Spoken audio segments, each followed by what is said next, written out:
pretty? Just a little sliver of it, but isn't that pretty?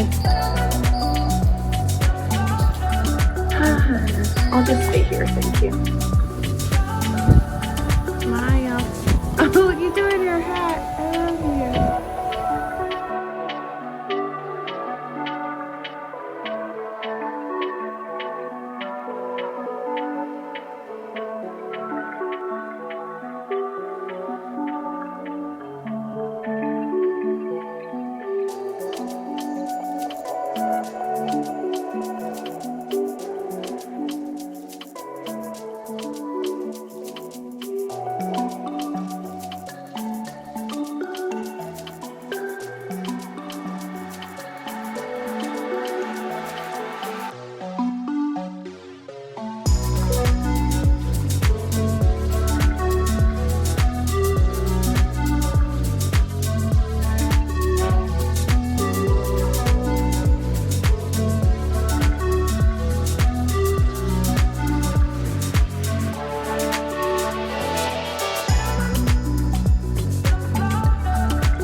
You got like the biggest burger ever. Lola's burger is huge. Yeah. This one.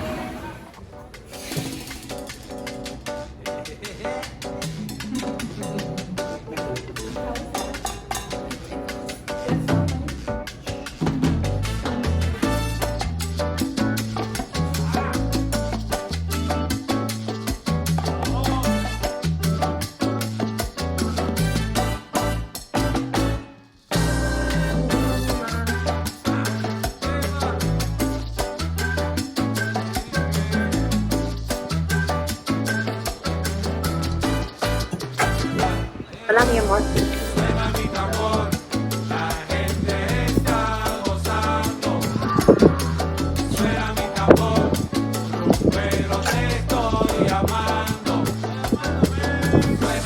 It's our last night.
Are you okay? Yeah. Are you gonna survive? Yeah.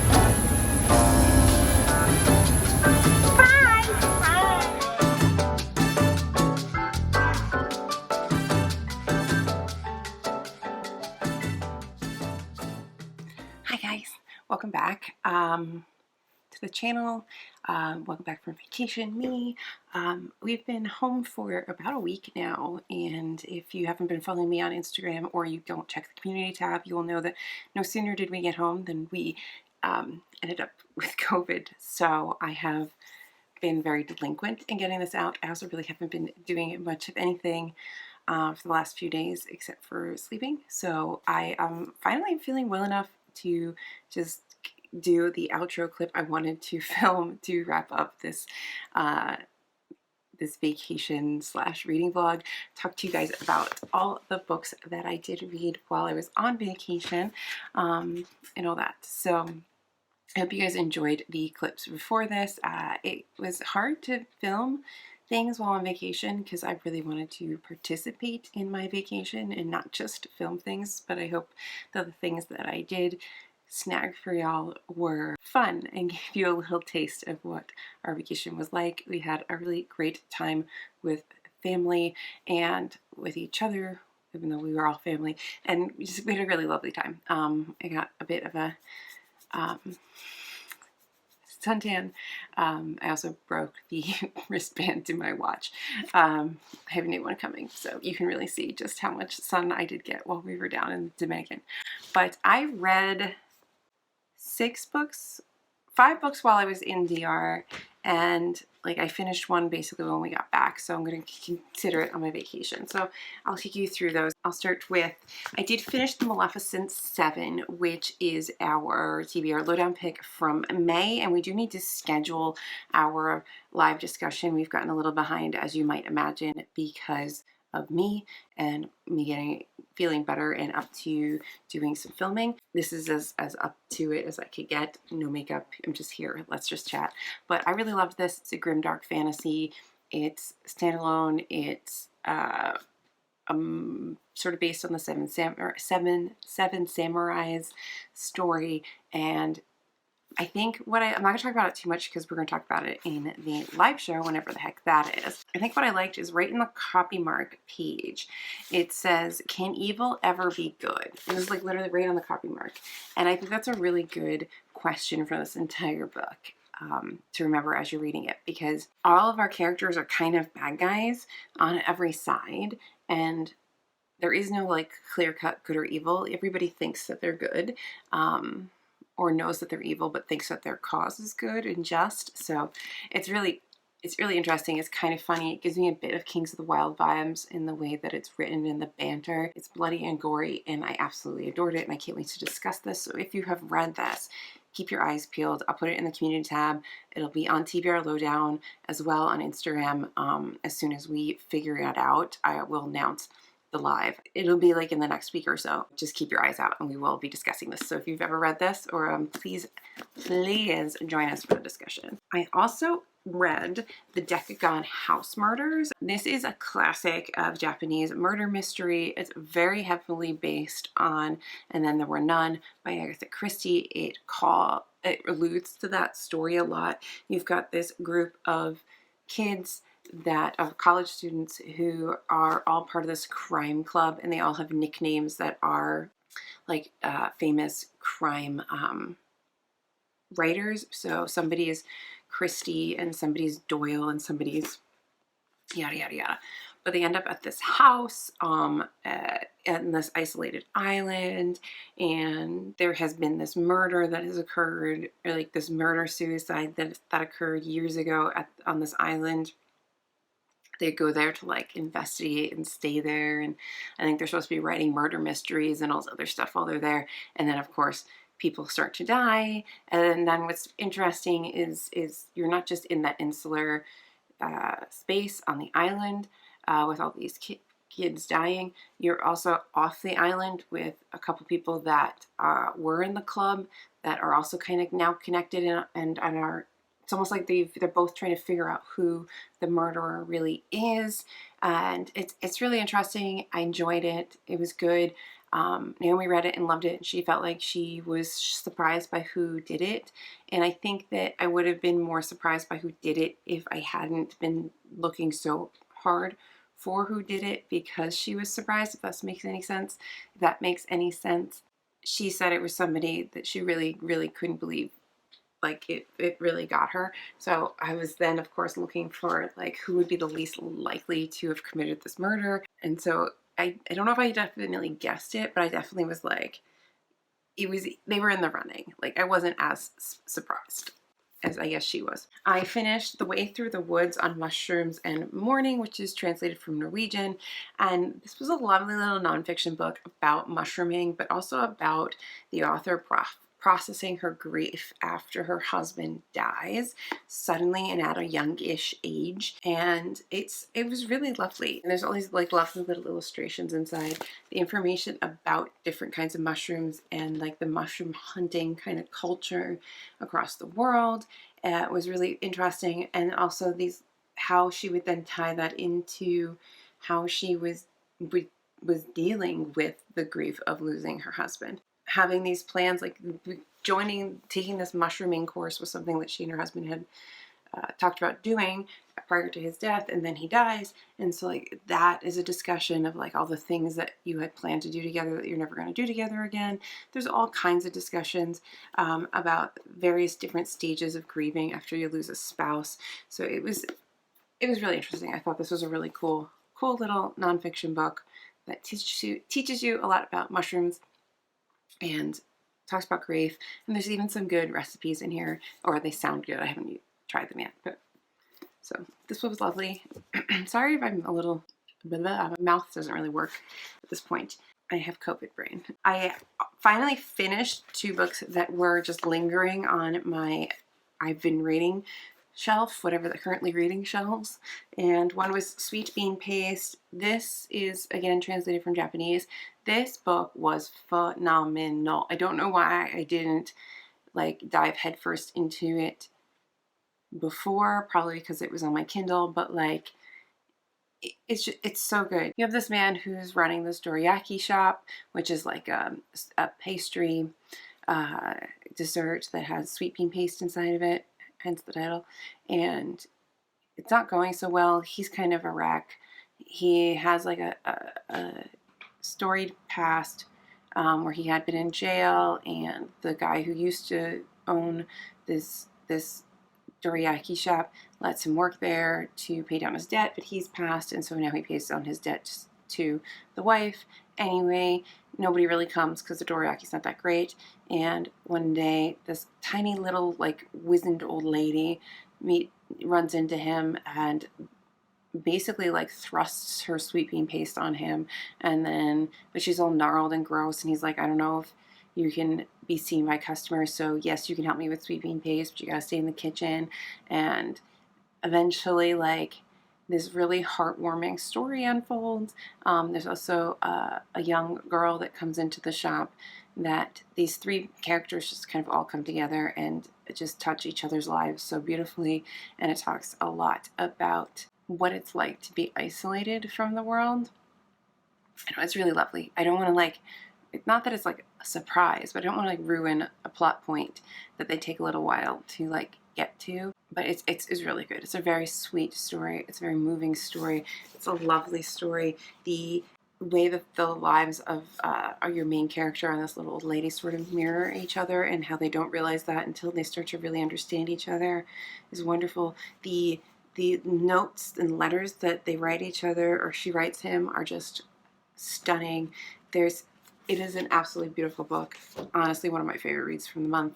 Loved this book so much. I finally finished The Servant Mage by Kate Elliott. Thank you again to Tor for sending me this. This was a Tor.com novella that came out in January that for some reason I just didn't finish. Like, I just got distracted. It's good. It's interesting. I would like a little bit more world building. It wasn't like my favorite. Sometimes that's hard with these novellas. But you basically have this young lady, Felion, who is a lamplighter. You've got all these different sort of mages that have different elemental magics. And not everybody has those. But they've kind of been... There's this whole war that's kind of gone on in the world, and it's divided, and any kind of monarchy system is abolished, and now there's this other kind of political system in charge, and they kind of anybody who has magic, they kind of isolate them, and they can only do this one thing, whatever their one thing is. And it's very regulated and sort of totalitarian, and so then there's this like monarchy kind of faction that's trying to come back and reinstate their power. There's all kinds of like magical sort of creatures, and it's very complex and interesting in its complexity. There's this whole like shadow realm, but it's also, I feel like it would do better not as a novella. if it had actually been fleshed out fully as a full-length novel, because there's so much in there. But our character kind of, she gets broken out of like her servitude thing. She goes on this mission essentially, and then she makes a decision on what side she wants to be on, and now we need to know what's going to happen next, because it just ends, and we need to see where Valiant's going to go. So it's definitely very interesting. I don't know if that was the best description of anything, but again, COVID brain. And then the last book I'm going to include in this is Bunny, because I did finish Bunny Sunday. I got back very late Saturday, woke up Sunday very sick. I did finish Bunny on Sunday, I believe, or Monday. It's hard to remember, but we're going to include it because I was in like a fever dream. And okay, so I've heard a lot of people talking about Bunny and how absolutely wonderful this book is. And everybody's just like, they're just amazed, in awe, like 5 stars, best book ever, so amazing, it's the best thing ever. It's just, it's so dark and creepy and yada yada yada. And I don't know if it was like the COVID, the fevers, the writing, what, but I mean, it was just fine. Maybe I was overhyped to me. It was fine. Like, I didn't feel any great affinity towards it. Like, it was just a book about a sad woman and weird shit. Like, I don't want to ruin anything in case people are going to read it, but like, the grotesque and gruesome parts, well, they were grotesque and gruesome, but they weren't like, I mean, I don't know if it says more about me, or if this says more about me than about the book, but like, I didn't think they were that crazy. I think they fell in line just fine with the storyline. I wasn't shocked by anything. And I don't think I was shocked because everything was so weird to begin with. So it wasn't like they were walking through Mayberry and then, you know, someone's head exploded. It was a crazy place where everything was off kilter. And there was drug use in it. So that sort of made it make sense. So I guess I just wasn't surprised or shocked, or it was all just very fine to me. I'm glad I read it. I've been wanting to read it for a really long time because everyone keeps talking about it. So it's done. I've read it. It is what it is. It's fine. I don't even know if it's memorable. I'm gonna hurt someone's feelings with that. I don't hate it. It was fine. It was an all right book. I would read something else by the author, see if I like whatever else she writes a little bit more. Maybe she's got some sort of lesser, like less popular fiction that I can try and see if I like that more, because I don't have any like expectations for it. So that's everything I read while we were on vacation, immediately after vacation, and yeah, then the rest of the week has mostly just been fever dreams and trying to recover. So I'm gonna stop talking because I can already tell that I sound like I'm drunk. I'm not drunk, just COVID brain. And we're gonna keep watching Buffy. There's not going to be a vlog next week, but I have been reading a bunch of books while I've been stuck at home because of COVID. So I might just do like a COVID quarantine wrap up. Like, what did I read while I was stuck at home? So if you want to see that, let me know. Otherwise, it'll be like my standard beginning of the month videos will be coming out, and I'll get back to vlogging next week when I'm actually, I don't know, doing stuff and not just stuck in my house coughing. So anyway, if you enjoy bookish content and following my bookish life, please consider subscribing. Otherwise, I will see you guys in my next video, whatever it may be, because it's my channel and I can do whatever I want. Ciao. So just sit with me, talking to the night until the morning, building chemistry. I don't think I ever wanna go come closer next to me, trying to find another way to say this.